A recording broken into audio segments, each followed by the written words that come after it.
There is a third guy in the Republican race for governor, I think. I'm pretty sure of it.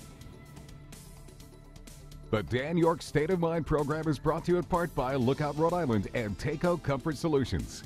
Lurking in the conversation for the race for governor in 2018, and yeah, we're already in that season. It's kind of like buying a car, you know, in the fall of 2017, it's the 18 models, right? So now we've extended, as long as we don't have to have the Christmas music too early before Thanksgiving, I'm not so bothered by the calendar, you know, but the political stuff for 18, that's the way the whole thing is built now. Starts in 17, and the race for governor is kind of interesting. Glad to have you aboard. Thank you for tuning in on this Tuesday evening. Joe Trillo is my guest, state representative, former honorary co-chair of the Trump campaign, and I've always been intrigued by Joe's advocacy of the president and whether it is a plus or a minus in this particular race. Of course, we'll talk about that, but I'd like to hear Joe's thoughts on some of the contemporary issues coming up. But first, let's just talk about some numbers that kind of popped up out of the clear blue sky here. Here's Rhode Island Public Radio's headline, kind of like to spread the attribution around a little bit. Of course, Allan Fung is the leader in this poll that he issued. He was here just the other night talking about whether it's the primary or the general, he's in it for the long haul. We're running against an incumbent governor who has lined her pockets with millions of dollars from Wall Street, from people in Chicago, people in California, and from other places that is not Rhode Island. She knows she can't win running on her own record, so she's going to spend all of that money making excuses for the status quo and attacking me. All right, so obviously that wasn't here. That was at his campaign announcement, but Allan was here the other night. We'll play that video for you momentarily. Here is State Representative, former Joe Trillo. Good to see you, my friend. Pleasure to be here, Dan. The data, can we put this data up? This is the data that Allan Fung released from his own polling that shows him leading in the Republican primary over Patricia Morgan and Joe. By those numbers, what we didn't put up there is a 20% undecided. I thought we had the other number. I guess we don't have the other number. The other number is Allan Fung leading the governor by 5 points, reportedly. I'm not so sure at this point that any one of you wouldn't be dead heated or a nose ahead of the governor right now. She's got some issues. I don't want to stipulate to that. I believe that. I believe you could run Miss Piggy against the governor, and she could actually come ahead. And I'm just being facetious. But no, I believe it. I think that there's so many people out there that are concerned about what she's been doing that I think anybody could beat her in a head-to-head. But let me say this about the poll. Please do. Okay. Allan Fung's been campaigning for the last 4 years for governor.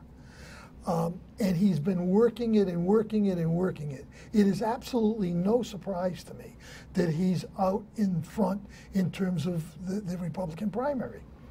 I don't believe that this election cycle really has even got going. I think it's premature. I think you're spinning your wheels right now.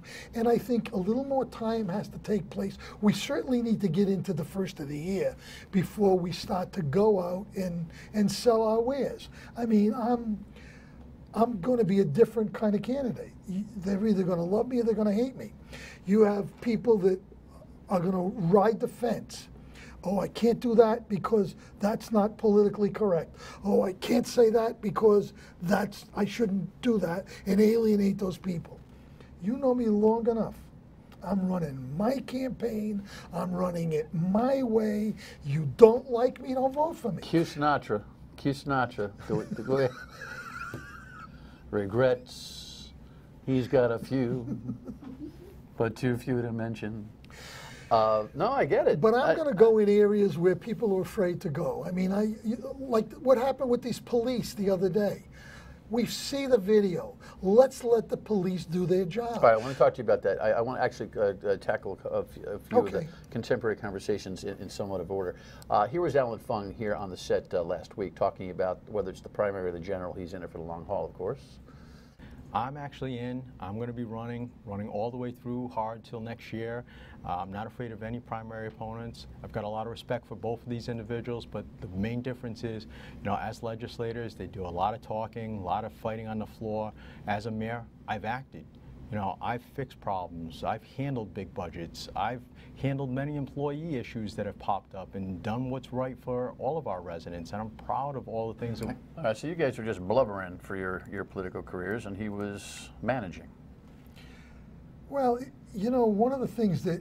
I mean, I get his point. You know, I get his point too. I mean, he's been a mayor, there's no question about that, but campaigns are a lot about exaggeration. I mean, he shows Garden City like if it weren't for Allan Fung, Garden City wouldn't exist. Guess what? Garden City would have been what it is today with or without Allan Fung in the mayor's race. You've got to give credit to some very smart developers who bought it and have rehabbed it. And, you know, so he's taking credit for things like 1,500 new jobs in the city of Cranston. He created them. Tell me how you created them, Mayor. Tell me. I can hear a debate down the line. To your point, and I said this, you know, unsolicited without Joe's influence yesterday, I think Allan's made an interesting decision to put the polling data out the way he did, that he has a 5 or 7 point lead against Gina Raimondo according to his own poll. Is something that I would throw out there. It helps to inure confidence for people who are going to donate to your campaign and all that kind of thing. But the 45% with 34% split between you and Patricia Morgan and 20% undecided, I think he's probably got darn close to the capacity of name recognition inside the Republican community. And to have less than 50% support for the governor's race, I don't think that inures to a whole lot of confidence. I'm not sure why he put that out. And frankly, it'll be interesting to see with the same polling data that I'm sure he'll do monthly or quarterly minimally, whether or not he's so eager to put the numbers out based on our request. Because once you set the precedent of putting the numbers out, you're going to get pounded. Where are your numbers? Where are your numbers? Where are your numbers?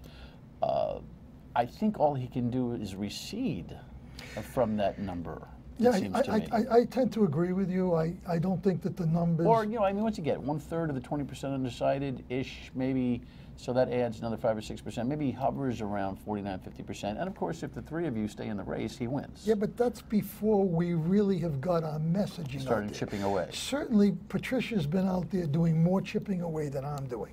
I say it's premature right now. Let them go chip away. You know, many times it's the person who gets the message to you last that you remember. The halo effect. Yeah. Well, yeah. At the same time, you got to have some name recognition. Patricia was also on the program recently. Here's what she had to say about some stuff. When the tolls came up, when some of this bad stuff happens, I can't stop it as a minority leader. And I think that I can have a better impact. I can help people in the state more if I'm governor. She's got, I'm impressed though with her 24% number. If I'm handicapping this race right now, I'm going to throw some money on her. Just by the numbers, because name recognition, here's what I don't know about the data. Whether you have name recognition that's way higher than your 10%, whether your formality of announcement suppresses the poll response. I'm sure that it does. Both of those things, I'm not sure. But I think the Republican primary is a colorful primary. It's going to be interesting if all three of you are there to the finish, and whether or not anybody else jumps into this thing. Right, there's a possibility. Giovanni is talking about getting into the race. Giovanni Ferrosi, former Alex Zanani partner. I think it's going to be a very interesting primary. I really do. You know, I'm going to give it all I have, but my messaging is going to be a lot different from their messaging. And this, of course, guarantees that you're in the primary. Are you guaranteeing that you'll be, if and when? So you haven't put the balloons out, and you haven't done the social media, YouTube video. I don't know. By the way, do you know how you're going to announce, if and when you announce? I mean, I'm planning to announce in January. Okay. And at that point, I don't have a plan whether I'll do it at a rally whatever. or I'll but do it. You're going to formalize your candidacy in January. Yeah. Will we know then, guaranteed that this will be a Republican race for you, or are you thinking about sidestepping it and going independent? No, that was something that was started by a group of people who were trying to convince me early on to do that. So you're definitely going to be a Republican, I'm a Republican candidate. candidate. All right, fascinating. When we come back, I want to talk about some of the issues of the day with Joe. In the meantime, just want to let you know, if you're trying to hone your financial information right to the palm of your hand, which seems to be everybody's technical goal these days, Card Valet is a wonderful app through the Navigant Credit Union, online at navigantcu.org. You can learn more about it. Just go to your, your app store and download it and start banking. I'm talking about everything soup to nuts, not the average online banking thing. It is everything in your financial life right in the palm of your hand. Remember, NCUA, Navigant Credit Union. Right back with Joe Trillo.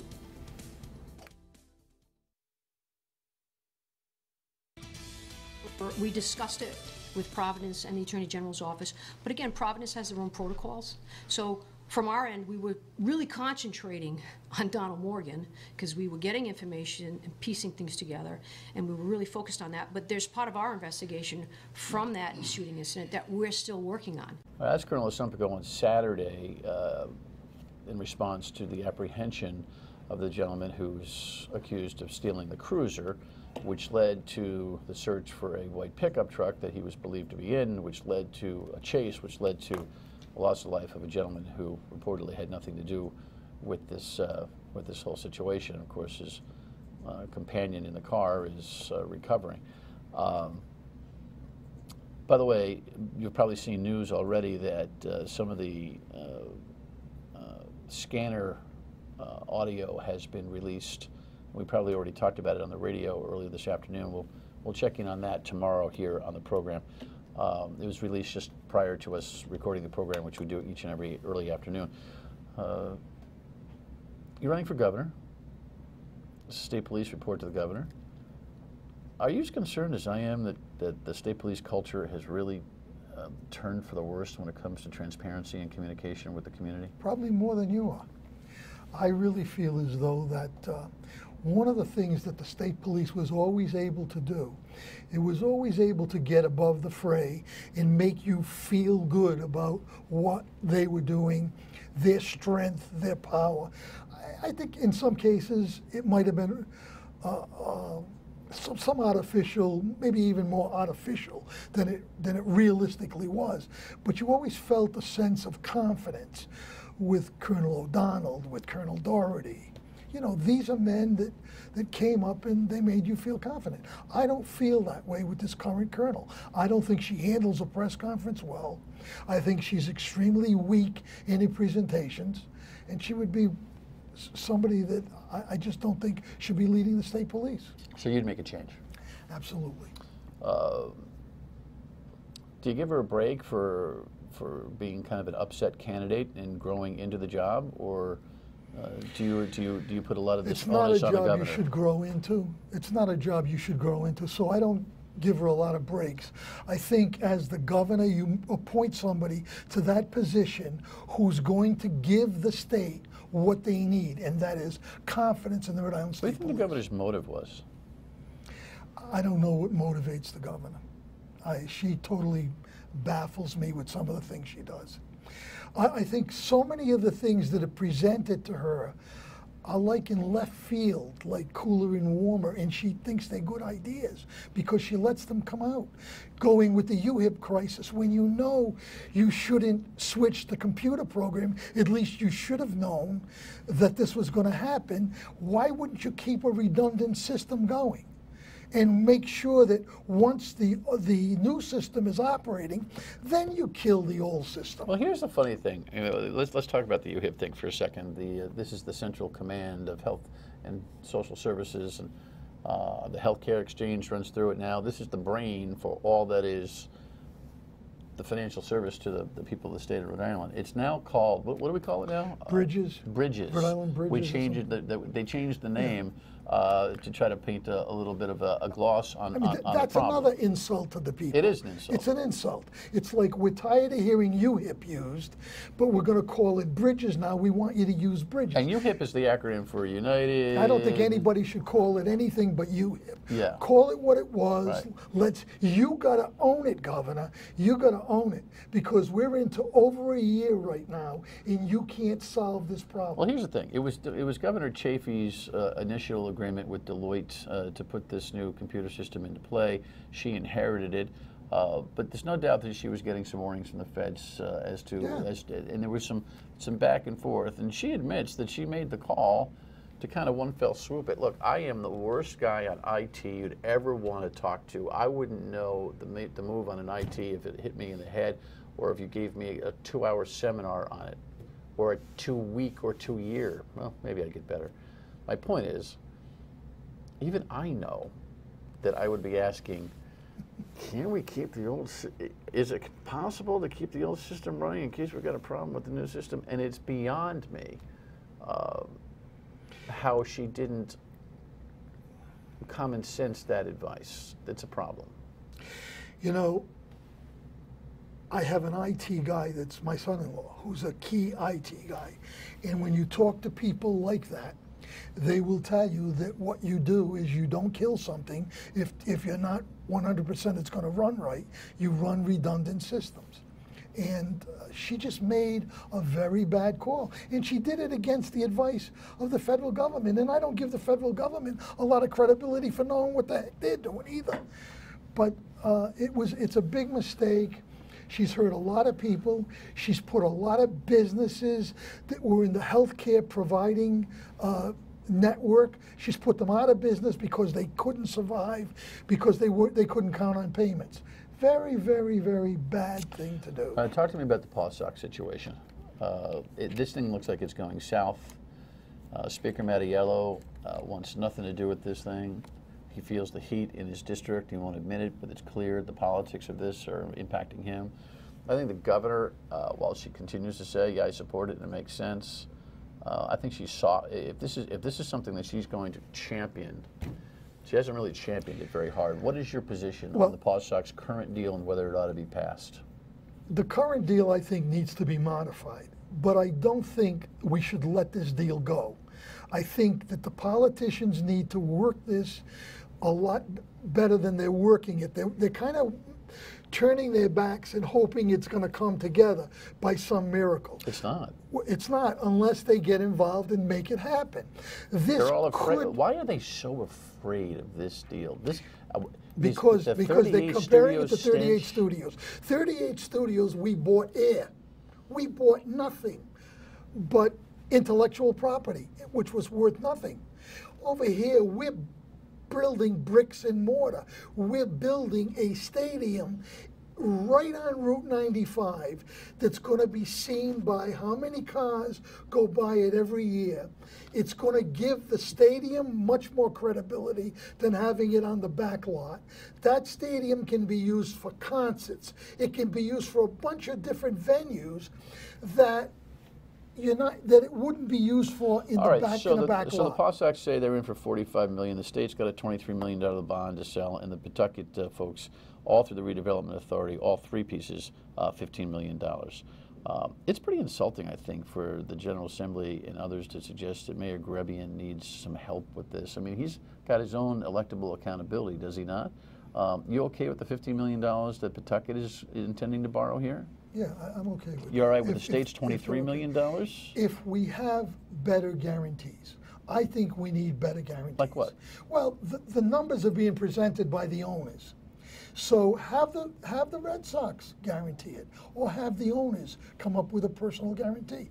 You're coming to me with a bunch of numbers. You've got a great business idea, and you run these numbers by me. Now I'm going to accept all your numbers. I'm going to ask you for a guarantee. I don't know how how municipal and state facilities get guaranteed by personal individuals. I've never. We won't. You can do a personal liability. It doesn't have to be personal. It could be with assets of the Red Sox. It could be a bunch of things could be pledged against this to guarantee the loan payment. I think it's a good deal for the state. Yeah, but the legislature makes its own budgetary allocation to pay the loan payment. So the discretion of the legislature, you were up there for all that time, all of a sudden they go, hey, listen, we got the guarantee from the Paw Sox, why don't we skip a payment? We'll hit them for that. I don't know. It's easier. It's a lot easier said than done, Joe. I don't get it. Well, Your rhetoric, though, is I at think least what- less is tempered versus Morgan, who says bad deal, no taxpayer money, and Fung, who just doesn't seem to know what he wants to say about it, other than he's uncomfortable with it.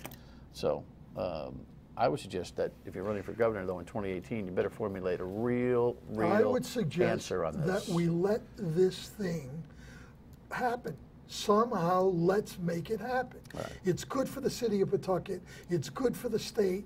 It's just overall. And you know, the other thing is, people say, why would we do this? We do this because it's an asset of the state. It's like the convention center. Convention center can lose money. We need it. It's an economic driver. Exactly, exactly. Well, listen, the spirit, the core of the people has been hurt, and this kind of common sense talk doesn't resonate. And we'll talk about that next for a couple minutes. And then there's this Trump factor. He thought he would get away with that today? No.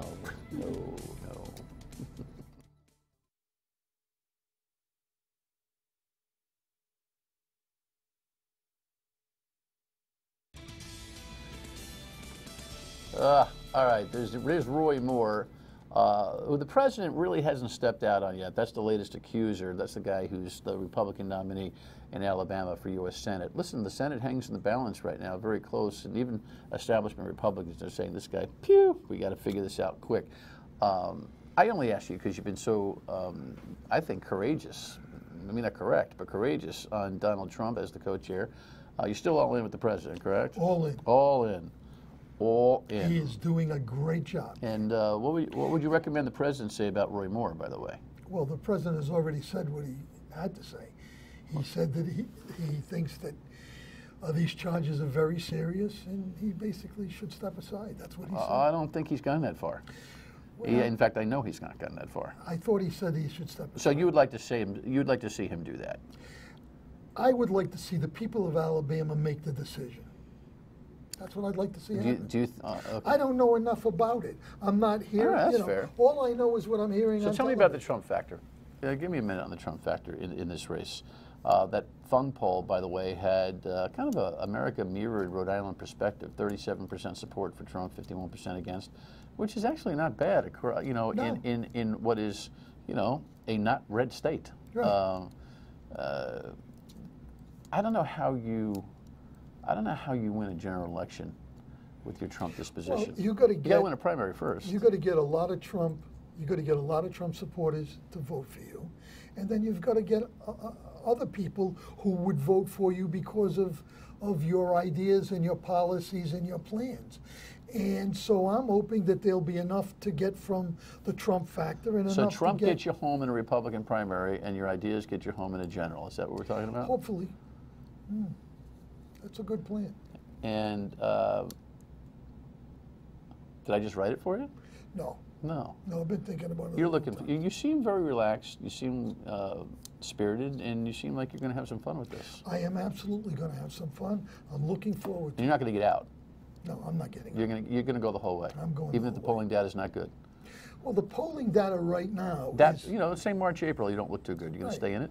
oh yeah, absolutely. You're locked in. I'm locked You're going to have fun one way or the other. Right. Couple haymakers Correct. along the way. Correct. Yes. Joe Trillo makes it interesting. Final word when we come back. More politics this week. I'll tell you about it.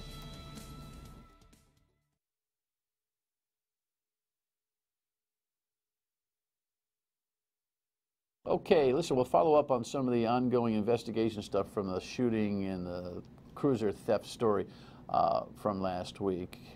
We believe we'll tackle some local issues as well. The Mayor Johnston is reportedly scheduled. But Bob Flanders, who is most likely announcing that he's running for U.S. Senate against Sheldon Whitehouse, will join us on Friday, so make a note of that. We'll see you on the radio tomorrow at 3 on WPRO. Thanks so much for watching. Good night.